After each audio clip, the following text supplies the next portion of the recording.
मार्गशीर्ष मास अध्याय 2। तो चलिए सुनिए।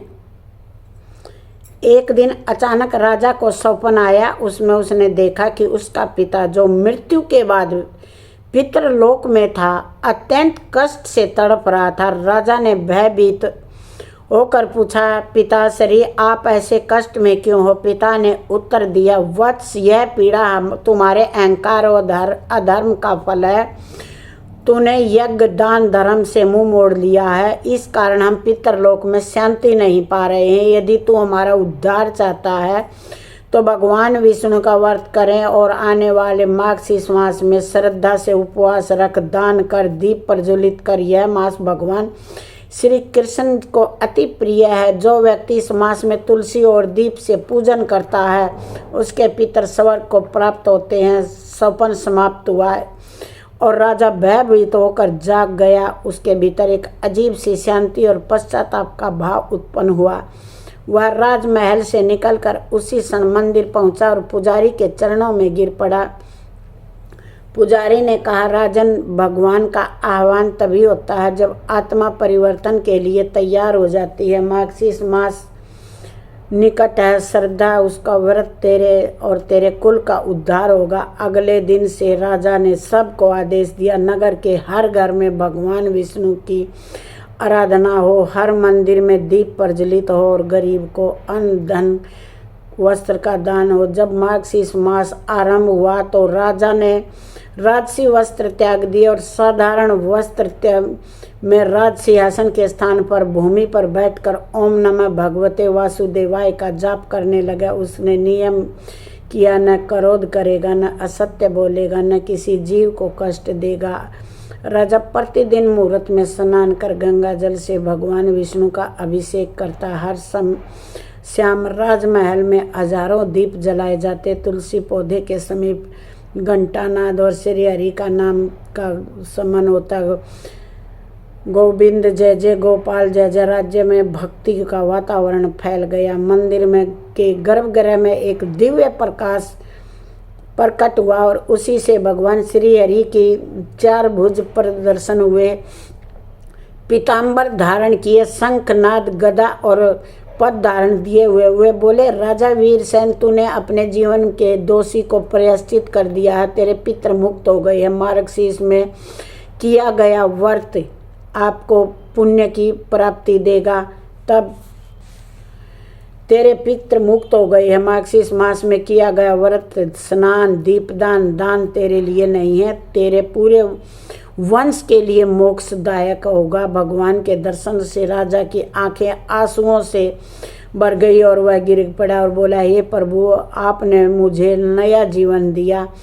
मेरा हर कार्य आपके सेवा में समर्पित रहेगा। तभी आकाश से पुष्प वृष्टि होने लगी। मंदिर में घंटनाद गूंज गया और उसी समय राजा ने सौपन में देखे गए अपने पिता का स्वर सुनाई दिया, वत्स तेरा धर्म लौट आया, हमारा उद्धार हुआ। इसके पश्चात राजा ने मार्गशीर्ष मास के अंत तक निरंतर उपवास, दान, भजन, कथा श्रवण का कर्म जारी रखा। पूरे राज्य में अनगिनत दीप जलाए गए, गरीबों को भोजन और वस्त्र दिए गए। मार्गशीर्ष पूर्णिमा के दिन जब अंतिम दीप जला गया तो नगर में ऐसी दिव्यता फैली कि मानो स्वयं लक्ष्मी जी अवतरित हो गई। उस दिन से राज्य में सुख, शांति, समृद्धि और धर्म का युग आरंभ हुआ। भक्तों, यह मार्गशीर्ष मास जिसका स्मरण करने मात्र से पाप नष्ट हो जाते हैं और इस मास में किया गया स्नान, जप, व्रत और दान 7 जन्मों तक कर्म बंधनों को काट देता है। भगवान विष्णु ने स्वयं कहा, जो इस मास में मेरा नाम जपता है, तुलसी का पूजन करता है, दीप दान करता है, दीन जनों की सेवा करता है, वह समय मेरे धाम का अधिकारी बनता है। अतः भक्तों, इस मार्गशीर्ष मास में आए तो तन मन कर्म हरि का नाम स्मरण करें, दीप जलाएं, तुलसी का पूजन करें और अपने पितरों के लिए प्रार्थना करें। यह मास केवल दान या व्रत का नहीं, आत्म शुद्धि, आत्म जागरण से सुनता है। उसके जीवन में अंधकार नहीं होता है, वह केवल भगवान की कृपा का प्रकाश होता है। श्री हरि नाम ही मोक्ष का द्वार है और मार्गशीर्ष मास उसका स्वर्ण कुंजी है। भक्तों, अब हम सुनेंगे भगवान श्री कृष्ण के परम मित्र की कथा। सुदामा ने एक बार श्री कृष्ण से पूछा, कान्हा, मैं आपकी माया के दर्शन करना चाहता हूँ, कैसी होती है? श्री कृष्ण ने सुदामा को टालना चाहा, लेकिन जब सुदामा जिद करने लगे तब श्री कृष्ण कहने लगे, अच्छा कर्म, अभी वक्त आएगा तो जरूर बताऊंगा। फिर एक दिन श्री कृष्ण ने सुदामा से कहा, सुदामा आओ, गोमती में स्नान करने चलते हैं। अब दोनों गोमती नदी के तट पर गए, वस्त्र उतारे और दोनों नदी में उतर गए। अभी कृष्ण तो स्नान करके तट पर लौट आए और पीताम्बर पहनने लगे। उधर सुदामा ने देखा कि कृष्ण तो तट पर चले गए, मैं एक डुबकी लगा लेता हूँ। जैसे ही सुदामा ने डुबकी लगाई, सुदामा को लगा मानो गोमती में बाढ़ आ गई और वह बहे जा रहे। सुदामा जैसे तैसे घाट के किनारे रुके, घाट पर चढ़े और घूमने लगे। घूमते घूमते गांव के पास आ गए और वहाँ एक हथनी ने उनके गले में फूल माला पहना दी। सुदामा हैरान हो गए, उन्हें देखकर लोग इकट्ठा हो गए। लोगों ने कहा, हमारे देश के राजा की मृत्यु हो गई है। हमारा नियम है, राजा की मृत्यु के बाद हथनी जिस भी व्यक्ति के गले में माला दे वह हमारा राजा हो जाता है, और हथनी ने आपके गले में माला पहनाई, इसलिए अब तो आप हमारे राजा हो। सुदामा हैरान हुए, अब मैं राजा बन गया। और फिर एक राजकन्या के साथ उनका विवाह हो गया, पुत्र भी पैदा हो गए। एक दिन सुदामा की पत्नी बीमार पड़ गई, आखिर में मर गई। सुदामा दुख से रोने लगे। उनकी पत्नी जो मर गई थी, जिन्हें वह बहुत चाहते थे, बहुत सुंदर और सुशील थी, पर वह पत्नी मर गई थी। इस कारण सुदामा बहुत दुखी हुए। लोग इकट्ठा हो गए। उन्होंने सुदामा से कहा कि आप रोइए मत, आप हमारे राजा हैं, लेकिन जहाँ पर आपकी रानी गई है वहीं अब आपको भी जाना है।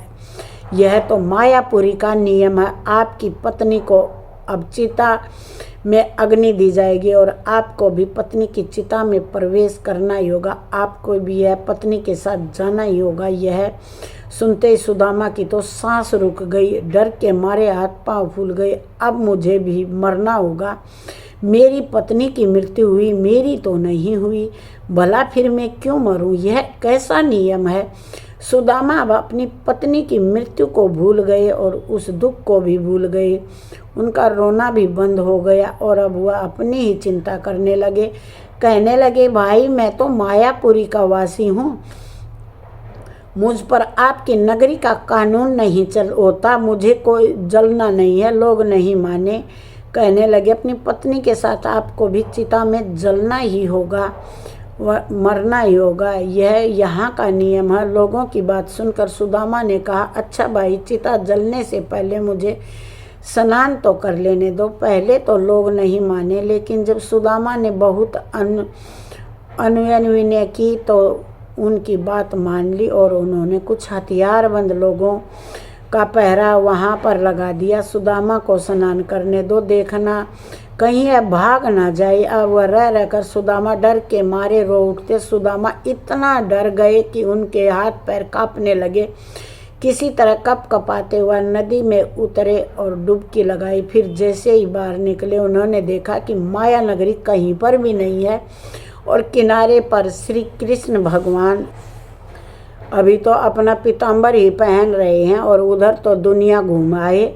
मौत के मुंह से बचकर निकले सुदामा तुरंत नदी से बाहर निकल आए और उनकी आंखों से लगातार आंसू बह रहे थे।